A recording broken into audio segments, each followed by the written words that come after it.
Management of Lloyds is ready.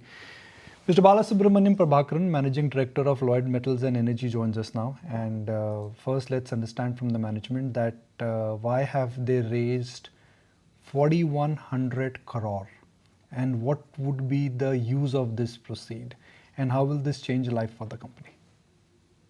Basically, we have an integrated mine there. With this mine, with this raising, we wanted to go into 2 into 4 million ton pellet plant.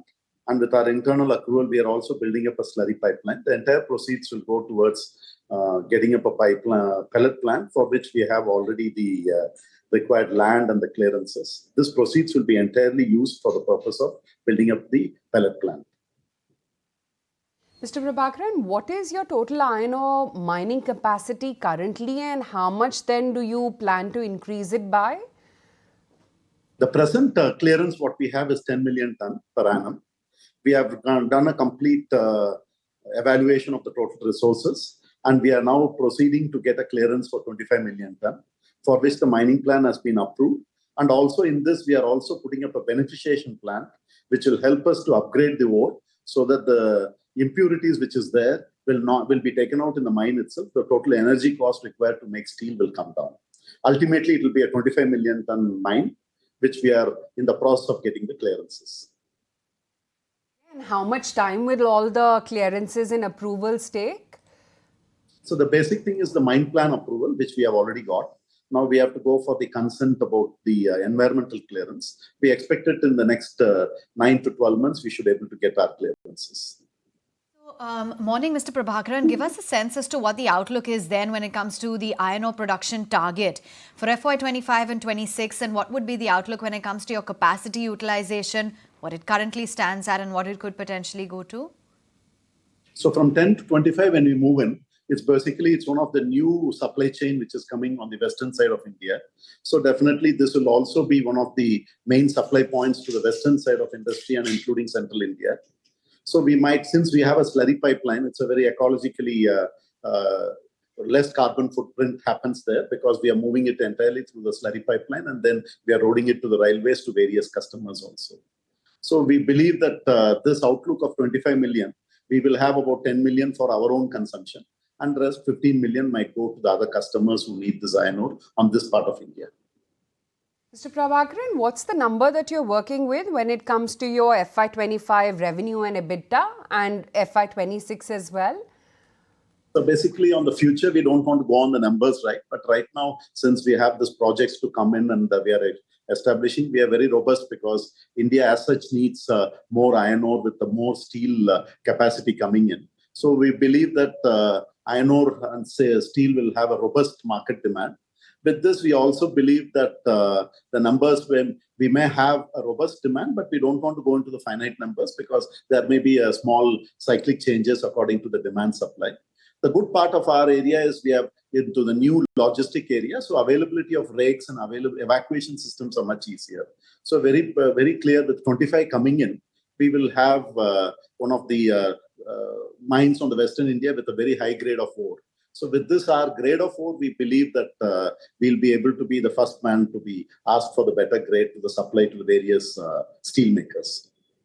No, I completely get your point that you don't want to talk finite numbers.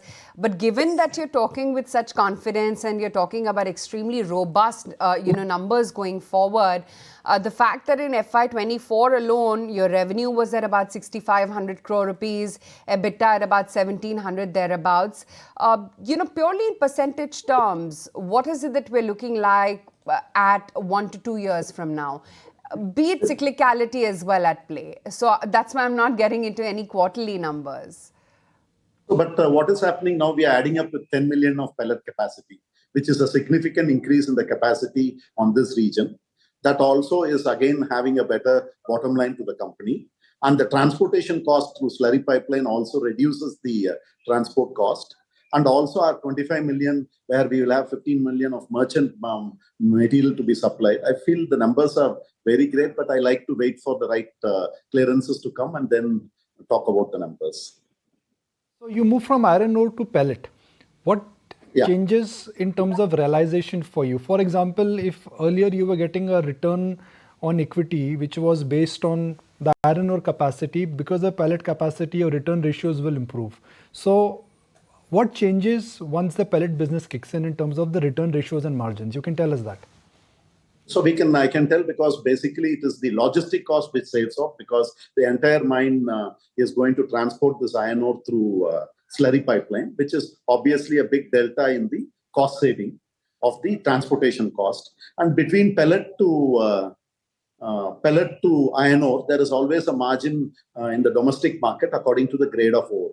We believe that there will be an upside on the logistic cost and also on the pellet making margin depending upon the grade of ore. Here we are establishing a large beneficiation plant, which is first of its kind in India, where all the test results have been conducted. It is very robust.